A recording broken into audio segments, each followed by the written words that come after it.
All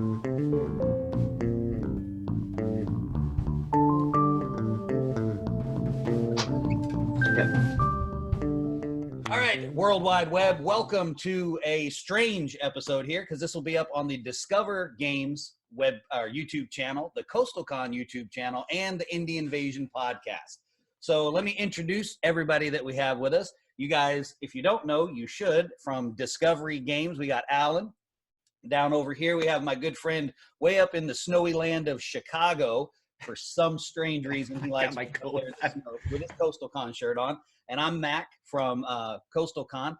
And we have an awesome special guest with us today, the legendary rules writer, Mike Thorp of the awesome Twilight, Chronicles of Anyaral. Anything that we mispronounce, Mike, please correct us. Because you used a lot of vowels in this rule book. So there's a little... I like to make things difficult. Yes, but that's okay. I'm sure that every time a game gets together with this, somebody's mispronouncing something. So anyway, just got a few questions for you, Mike, because we really want to expose this side of the pond, because I didn't say that, but Mike is over in the UK. And we want to expose people to this game because it's really cool. It's super unique.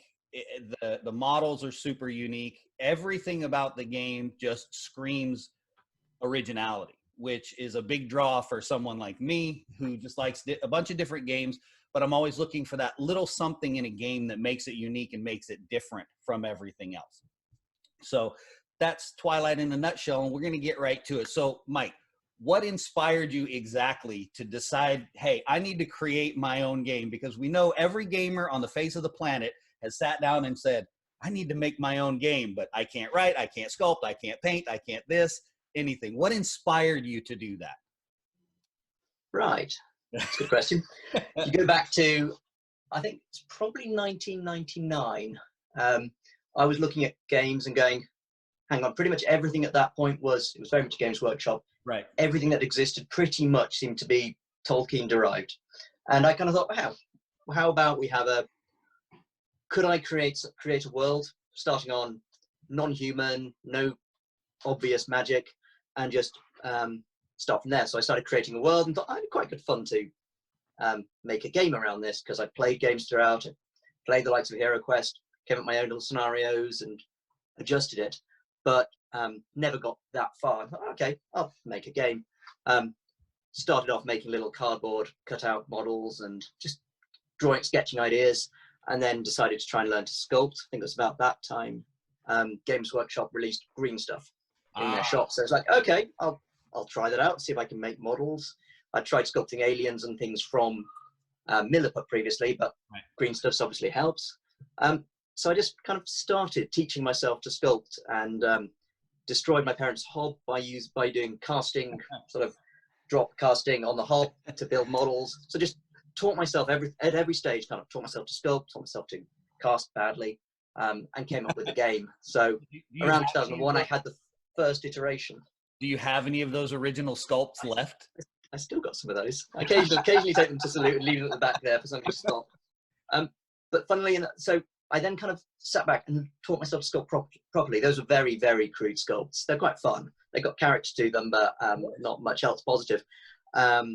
So I kind of took a step back. I did some, entered some competitions for the likes of Heresy, Hassle Free. So there are a couple of my early sculpts in with their rangers. And kind of got to the point and got given confidence from those guys that actually the sculptor can work. And so after a while I did that and went, maybe I'll revisit Twilight. It'd been sitting in the background, occasionally get dug out, but largely on hold. And so then that was around 2009. With Hassle Free, I sort of said, here are a few sculpts, and they offered to help me get that initial step going. So I wrote the book and kind of formalized everything that I'd been working on over those years. And I then got carried away and just kept on going. Didn't know when to stop, basically. Oh, well, don't stop now. You've got enough momentum. Just keep going, I think. All right. Well, that's awesome. And just, I would, now, now I'm going to have to go on the Hassle Free website and look around until I find those early sculpts. You realize that, right? Hassle Free, there's Storks on there. You'll find him a little funny alien. And Heresy, there are a few like giant spiders and scorpions and Hell Knights. I might already have some of those. I like. I still quite like those. They're quite pleased with those ones. So. Yeah, he always throws candy in there. So I'm not gonna lie, he always throws a little bit of candy in the box when he ships it to you. So I might. They're sweets for in the UK, but yeah, I'll do. Oh, I'm sorry. Yes, they're sweets, and they're usually pretty good ones too. Nice assortment. So got good taste. Yeah. The next question I had, and because this is what really kind of got this, one of the two things that really got me about the game was the rule system being so different. Can you walk us through, or just a real basic turn, to kind of give people an idea of what they would, as basic as you want it to be? Yeah. Tell me if I'm rambling. So basically, there are two odd rules I decided to build into the game. First one was initiative. I didn't like the whole I go, you go approach of most games at the time. I thought I'd try something different. Right. So I came up with the idea of a bag of coloured stones. And so each player has 6 stones, and then there are 2 other random combat stones. So you draw, during a turn, all the stones are in the bag. You draw 1 stone at a time. If it's your colour, you can choose a model to activate, and that model may be able to activate more models. And then those models move, engage. Sometimes they might get to do special attacks out of phase, and you'll move a small portion of your army. And at that point, you have special, you've got command structures to make sure everything's working, and you can activate as many models as possible. That was something I really liked, was that command structure. Yeah. So some forces can act almost independently. Other ones require a strict control structure, so that if that starts falling apart, your whole army just falls into disarray. You'll then keep drawing. You'll take turns drawing stones, and well, one person can draw them, it doesn't matter.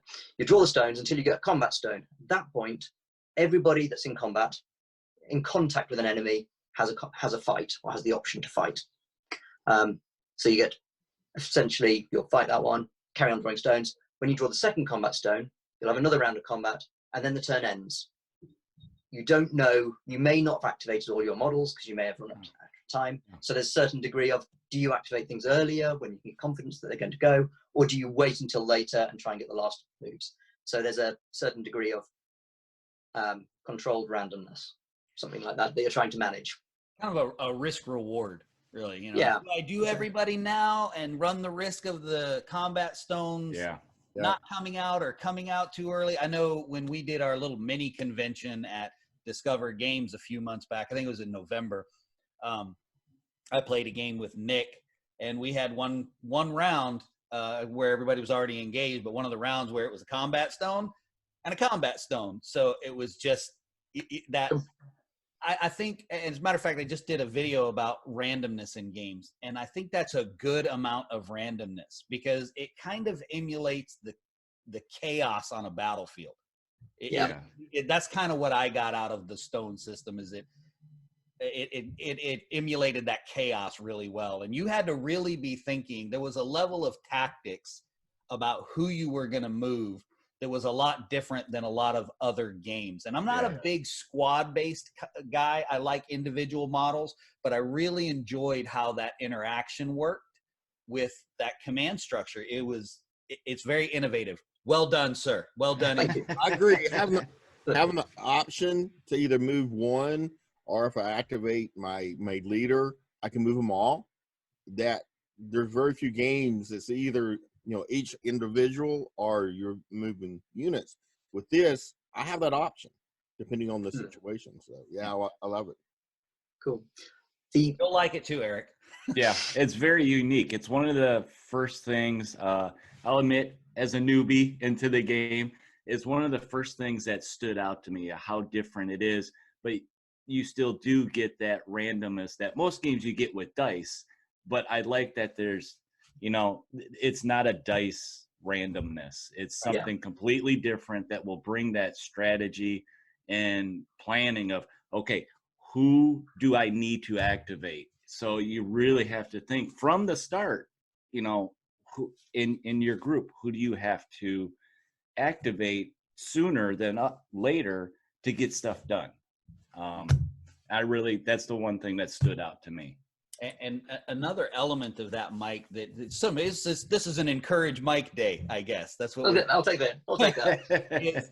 is it, to me, what another thing that was really cool was, I felt like the tactics happened on the board instead of during the list building phase. Yeah. And there are definitely. so many games that no matter what kind of tactician I am, when I show up against a certain army in a certain game, I'm like, well, I may as well just go home because the list building part of the game destroyed any chance that I had in the game. And I feel like you kind of moved that. Obviously, there's still list building because you have options, but I feel like you were able to move that dynamic from the list building to the field of battle with that chaotic element. My 2 cents. Yeah, I've Hopefully never thought it that way, but I don't like having too much that you have to build a perfect force. Right. You can build a force should be built per character and should tell a story, not because, oh, if I had that, then that synergies and it all makes it. That never really fit within my style of game design. Right. I'll say the one other thing with the game rules, the other special thing I allowed myself when putting together the rules were the combat stones and the way you do combat. I wanted to not have dice, essentially. Just walk up to a model, roll a dice, see if you hit it. That works in a lot of games, but for this one, I wanted something whereby if you're fighting somebody, combat stones, you can have tactics on the fly. So what I came up with the basically 2-sided dice. They're little stones. One side is a success, one side is a failure. So you can take a handful of stones, roll them, and you'll get a number of successes, number of failures, and that's got a nice distribution to it. And then to give you choice when you're having combats, you can choose to either go for attack or defense, or any combination. So if you have 3 combat stones, you'll choose whether you want them all attack, all defense, or a mix. Both sides do the same at the same time, roll them at the same time. Attacks, defense cancels attacks, any leftover attacks do damage, or potentially do damage. So it ends up being you're sitting there opposite your opponent, trying to work out what you think they're going to do. Are they going to be attacking? Are they going to be defending? Do you want to go for an all-out sacrificial, risk yourself, but try and kill them? Or do you want to be much more defensive? So you get that choice every single combat, rather than it being a straightforward attack. Yeah. Right. So that was something I really wanted in there, was to make it interesting when you're doing the close-up fighting. So you have this big skirmish going on, but you're still being able to control stuff rather than just roll the dice and see what happens. Yeah. Yeah. Yep. Definitely. And that, like I said earlier, that's one of the really unique aspects of it. And fresh is good in the gaming industry, to be sure. Okay, so talking about all of this combat going on the field, let's talk about who's fighting. Good point. Let's talk about who's fighting. So I know there's technically 4 cultures, and I'll get to that in a minute, but I want to start out with the 2 main overarching, and I know I'm probably saying this one wrong, so I'm going to I think I have Devanu right. Is that right? Spot on. Yep, that's Okay. right. You're doing well so far. Fubarnii. Yep. Hey, okay. Yeah, Every There's time, plenty of different versions of that, but every time I say it, I'm like, I don't think I'm saying that right. now you can now rest confident that you're getting Fubarnii, All right. Devanu. I have Spot on. accomplished everything that I wanted to in this interview then. I now know how to say a few things within the context of the game. So tell us, give us a little background on what's going on there in the world between these 2 kind of, I guess they're kind of the overarching, because the other cultures kind of fall into that overarching race, right? I mean, yeah, you kind of have the steady state at the beginning. When I designed the world, it was, you have the Fubarnii are essentially they're the closest thing you're going to get to humans. Little, almost goblins, little hooved. They'd feel right at home in something like the Dark Crystal. The Frood, the Brian Frood influence on it is definitely there, even if it wasn't entirely deliberate. So you got the little Fubarnii. They are inquisitive, nocturnal. They like to build stuff. They have crazy little engineer type guys who are definitely quirky, but almost venerated for their quirkiness. And they're probably as like to accidentally blow up the village as they are to build a decent weapon. So they're a bit of a liability, but occasionally useful. So those are the Fubarnii. Those from the Oral clan. But these guys, a long time ago, they were basically enslaved by the Devanu. So the Devanu are the alpha predators. They're big, essentially intelligent velociraptors. Definitely influenced by Jurassic Park during growing up there. But they're the intelligent hunters, but very much, they kill for food. They're not evil, but they are very, very dangerous. And they used to rule the entire empire, land that is now the Empire. So all of Anyaral was pretty much their domain. The Fubarnii eventually worked out that these little guys that could invent stuff, there were an awful lot more of them than there were the Devanu, and they could make weapons. And so at one point there was a revolution. And that's kind of when the Fubarnii themselves formed an empire. So they overthrew the Devanu, forced them to the edge of society, into the wastelands, and they built lots and lots of villages across there. And so the world as it is now is, you've got this empire across the spread there, but the Devanu still just cling in there. They survive by not sticking their heads up too much. They're not worth wiping out. They don't go and try and wipe villages out very often, but they'll hunt and they'll kill things just to survive. And if they're desperate, they might kill Fubarnii, but generally they're just not worth the effort of wiping out. But because they also retreat into holes and survive. So the empire kind of has knights across the land that keep them under control, make sure they don't get too powerful. If one decides that, yes, I'm going to rule this empire, they don't last very long, because the empire then descends on them with large amounts of knights who might be small, but putting enough of them together, they can take out the Devanu. So that's the kind of underlying story. And so the classic scenario that right from the start was the idea you'd have the Fubarnii trying to get to a safety as the sun's coming up. They've got large pack beasts, so big Belan, Baruk, and creatures covered with baggage, and all they want to do is get home, and they've got a few guys defending them. Meanwhile, you have the Devanu coming in, trying to slaughter the beasts. And that kind of is the archetypal scenario right from the offset. And so that was my thoughts, and I loved the asymmetry of that. You've got one Devanu with a few beasts could take on an entire force of Fubarnii. Yes, and that's discovered that. Yeah, so you have this really, really nice feel of it, and the Devanu can run across the table if they want to. Yeah. In the game, they might be absolutely shattered by the time they get there, and then die horribly when the Fubarnii kill them. But they can do very fast. They've got lots of special abilities. But the Empire just works on the principle of lots of combined troops to try and defend themselves. Yeah, overwhelming power. Just so many of them. Just numbers and kind of overwhelmed by little tiny men when you're this big raptor type guy. All right, the next one's a little bit of a loaded question that I had been thinking about. And normally someone will ask you something like, and I will ask you this after this one, is where do you see Twilight in 2 years, the game? I want to know where you see Twilight in 2 years, the world. Like, are you progressing the story? Or is there going to be some Devanu who unites these ragtag clans? And if there's something you don't want to reveal, but that's what I want to know. The story takes a very long time to tell. Maybe it's happening in real time.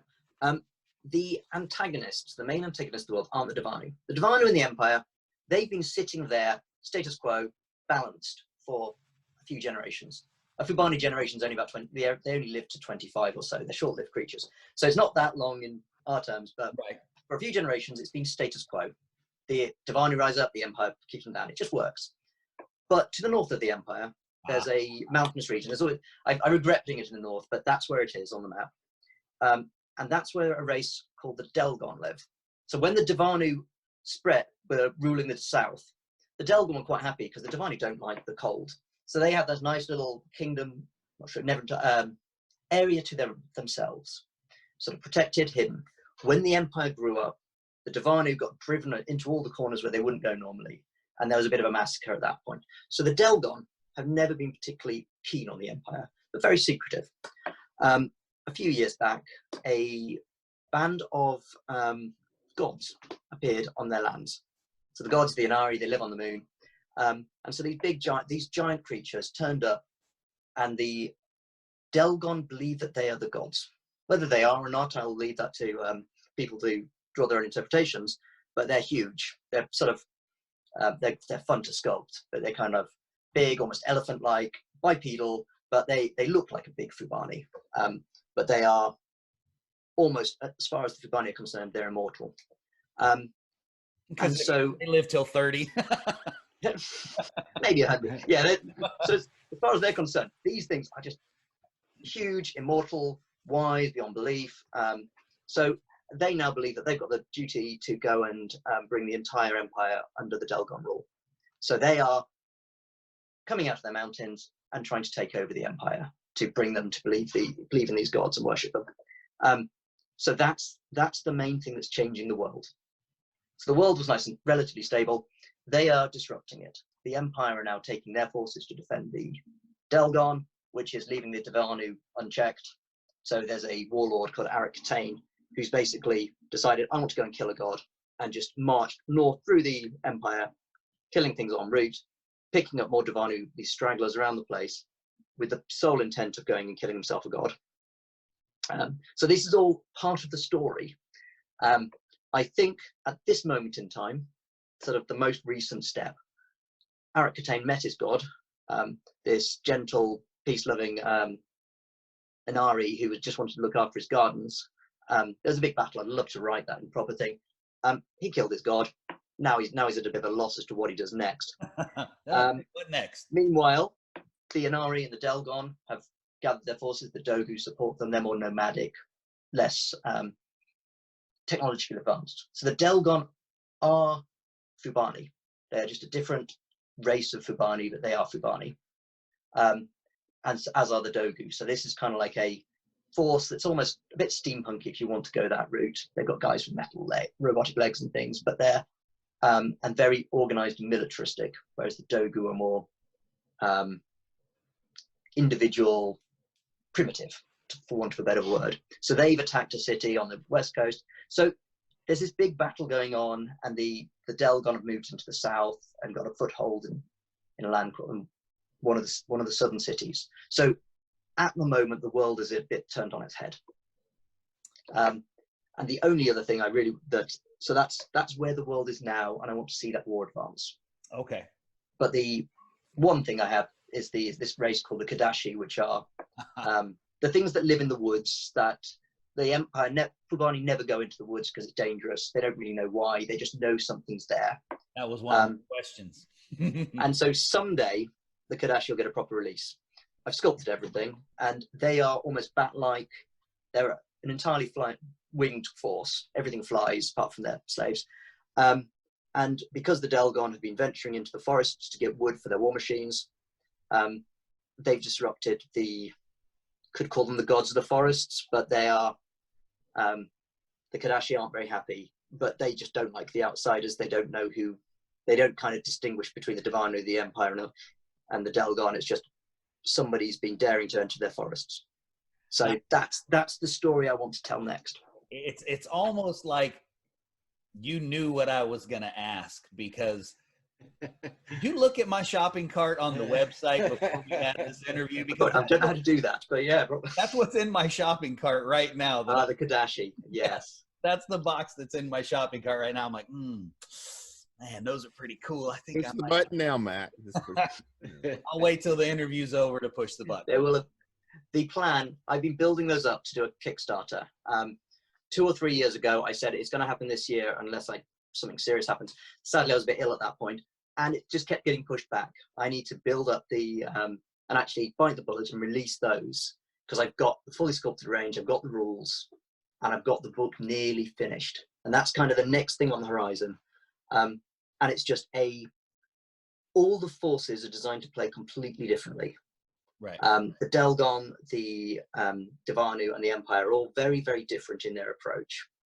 And the Katashi are completely crazy. They're just a completely different style. You end up trying to manage this weird swarm of little flyers who are themselves they don't do very much on their own, but you can form them into swarms that are dangerous. You can discard them to re-roll stones and to do extra special attacks. Oh. And so you just got this idea that the table is covered in lots and lots of little bat-like creatures, and they're being managed by larger bat-like creatures called Kaopi, or by the queens, and it's just it's a very weird fluid force, and it's a lot of fun to have play tested and built, and getting it perfectly balanced. I'm not sure it's there, but it's a lot of fun to play.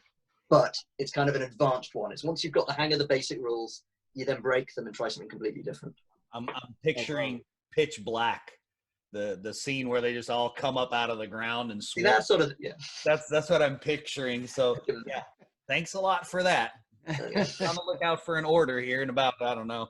So we got about 10 minutes left on the interview. So at the end of that, just be on the lookout for another one to go along with. I'll venture out to the post office at some point then. The next question is, where do you see Twilight, the game, in 2 years? I think Where it's would you ticking like? along nicely. I think I would like to. I think probably it's about the point when I need to take a step back, rationalize, and come up with this is a nice way to get into the game. At the moment, you look on the website, it's a bit of a brain dump of all the cool stuff I've done. A few years ago, I did the Kickstarter, released the Chronicles of Anyaral. So when I started, I did the book. I did a small book, then I did another book, then I did another book. Then I said, wait a second, we'll gather all this together into the Chronicles. And that's what you've got. And that's a great starting place.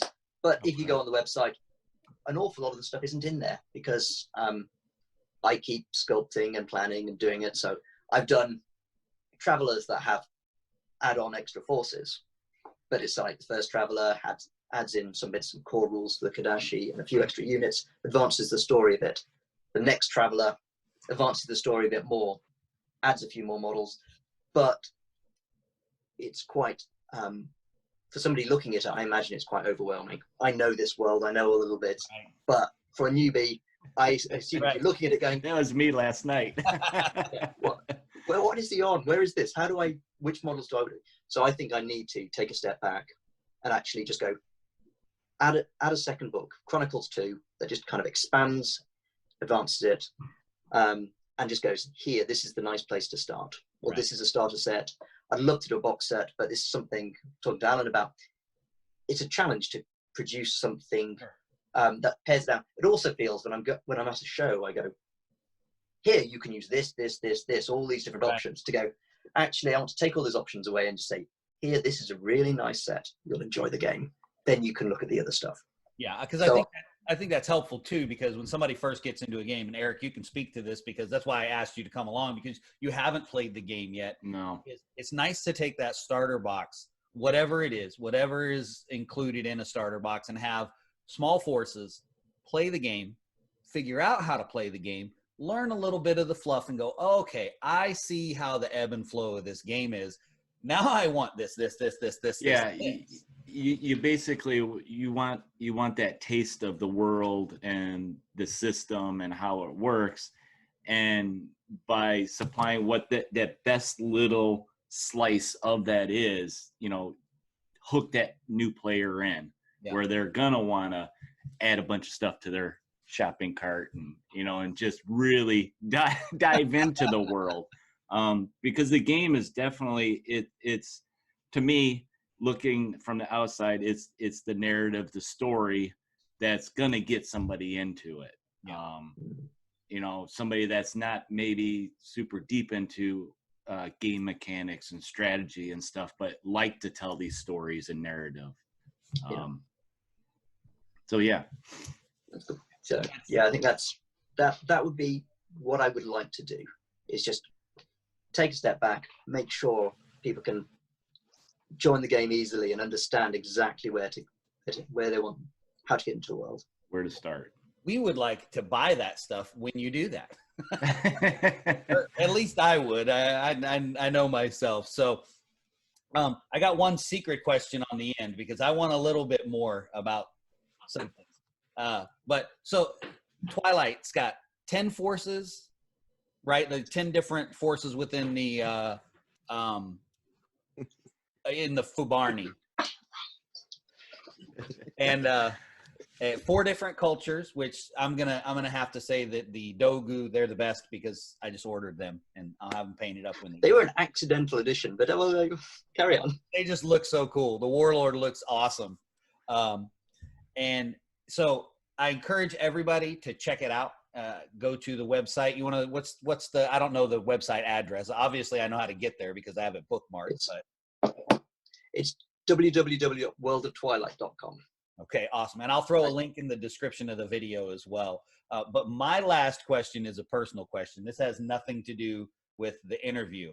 And I want to know what else is in the forest. What else lives in the forest? Yeah, it can't just be the bats. What else? Because the way that you write up, I mean, it's just a little blurb in the beginning of the book. And it kind of, basically what it says in that little paragraph is you should just stay out. Yeah. And it's like a huge chunk of the map. I'm gonna hold on a second. I'm gonna show the map here. Okay? It is, yeah. I'm gonna show this. Okay.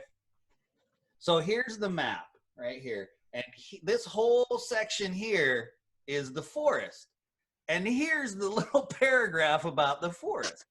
I want to know what else is in there. Are you sharing, or is that playing that one close to the chest? I think most of that's been revealed in dribs and drabs. So okay. the Frenu, so the Katashi swarms. We've Right. got the Frenu, which are the little bats. Yep. And as far as the Fubarnii who've been near the edge go, the Frenu are just these funny little creatures. They don't really do much. They're not dangerous. Those who go into the forest learn otherwise once they see them in the tens of thousands. But they're basically little birds that that are just around the forest. They don't realize, they haven't made the connection that those Frenu are the dangers. And what the Frenu are is actually, they're the immature Katashi. They themselves, most of them will die. They don't live very long. But some of them will grow into, either they'll form into queens. And the queens are probably the most intelligent creatures in Anyaral. They basically climb up into the tops of the trees, nest, they lose the ability to fly, and they live in these large nests, little in councils, where they spend their time talking, listening to their minions and finding out what's going on with the world. And some of them are ancient, sort of hundreds of years old, possibly. We don't really know how old the oldest of the queens are, but they are very intelligent. They've watched the Fubarnii Empire grow and form on the outside and just gone, you're not welcome here. We're inside, just stay out. And they also, that's the female form. The male form goes into large flying creatures that then control the swarms. So it's just this very sophisticated society that's completely alien to the Fubarnii, to what we would expect for society. So they just, the adults are basically living, the immature ones are just born in their thousands, die in their thousands, do whatever they need to do, and only very rarely do they grow up into a mature creature. So sort of a tiniest fraction of a percent will grow to adulthood. So it's kind of like a fun life cycle, but they are the ones that own the forest, and they control, because they live so long, they do breeding programs on the Tribani, which are similar to the Fubarnii. And so they've kind of selectively bred them to do the stuff that they can't be bothered doing, to build things, form weapons, look after animals. So there's this huge civilization within the forests that's got interwebbed, interconnected between it all by these councils of queens. And they have some fun big creatures. That's where the monsters live. I tend to avoid monsters. I like creatures. Right. I like things that feel like they're real. They live, they breathe. Right. They have a purpose in life. Their purpose isn't to kill things. But you also get giant bugs. The Akatine, I'm not sure if you've seen that one, but it's a giant bug of some variety. I'm not entirely sure. It's a bit like a centipede. It's just big and it's bloated. And the probably going to Katashi will shopping cart in a minute. So when people enter the forest, what the Katashi do is they will ring fence them off. They'll use the swarms to stop them getting out again, and then they'll just point some of the big creatures in their way. So it might be the Tribani herd them with sharp sticks. It might be the Katashi do it. They're not this. There's no real magic, but the way they control the thing kind of feels. It feels a bit magical. So that's their empire, their secret empire that they're not really aware of. And empire is entirely the wrong word. Right. Does that answer your question?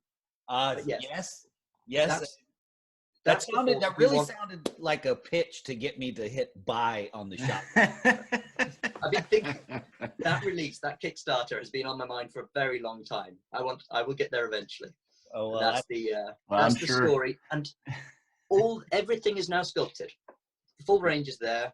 So you can focus on the Tribani, Fubarnii are more like the sort of, they're more like Fubarnii. They're kind of primitive Fubarnii that have been looked after. And so you've got forces of those, or you can focus purely on the flying things. But there's, yeah, I had a lot of fun coming up with ridiculous ideas that just make it very difficult to balance. But I think I've done a reasonable job.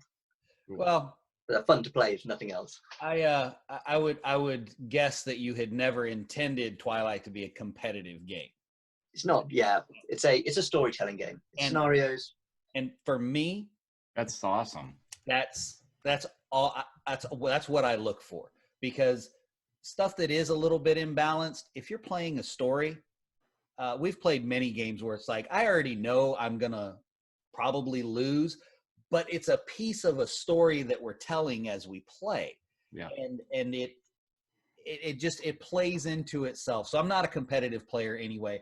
Guys that want to play competitively, that's awesome. Knock yourselves out if that's how you have fun. It's just not how I have fun. I prefer that narrative. And again, just one other thing that attracted me to the game was looking at it. You can kind of look at it and go, okay, this is a story game. I'm telling a story here when I play this, not just covering the field in the blood of my enemies kind of thing. Not that that's necessarily a bad thing. And sometimes you just want to play a game like that, but that's the only questions I have. Guys, do you have anything you want to play Stump Mike with? No, I think Mike kind of touched on a lot of the things that I had as a new player of, kind of where do you start, and he kind of summarized, some of the different standout mechanics of the game. Yeah, and same here. You covered most of mine, and I know he has been doing kind of the micro Kickstarters. And that he kind of answered that just now. What was he planning for a future Kickstarter? It sounds like he's got it in there. Just get it out, and I'm looking really forward to that. Yeah. I think the one thing I will say is that I had, so normally this Saturday coming was meant to be Salute, and so that's normally a big focus for the year. So I spent a lot of time building up a nice set of civilians for this beautiful board that we were going to build, and they were due for release next Saturday. So it's a little bit of a disappointment that that's not happening. But I'm planning to try and actually release those as a Kickstarter with my daughter here. Cool. That's cool. Remedies coloring. All right. Bye-bye. Well, and They always help out with the games. I love that about your world. You got almost as many civilians and other stuff. Yeah. The big. Yeah. You I always think I should cut down on the civilians because they're not that useful, but they're so much fun to do, and people seem to like them. So that's your world has people in it, not just what I'm fighting, and like the pack animals and all the stuff. Yeah. It makes the world come to life. Yeah, and that's part of the story. Yeah, you have a little scenario around the traveler. You mentioned the traveler that's telling the story of the world. Yeah. That's just awesome. So Wonderful. yeah, I don't have anything else. It's been awesome. Yes. So, Mike, thank you very much for joining us. For everybody that's watching out in YouTube land and Facebook land and wherever you happen to be watching the video, hit the like button, subscribe, whether it's on the Discover YouTube channel or the Coastal Con YouTube channel. I don't think there's a like button. Yeah, there's a follow button on the Indie Invasion podcast. And check out discovergames.net. Are you .net? Okay. Yes. For online sales and stuff. And Mike, thank you so much for joining us. Thank you very much for having me. Fantastic game, Twilight. Check it out. I'll throw some links in the description, and we'll catch you guys next time.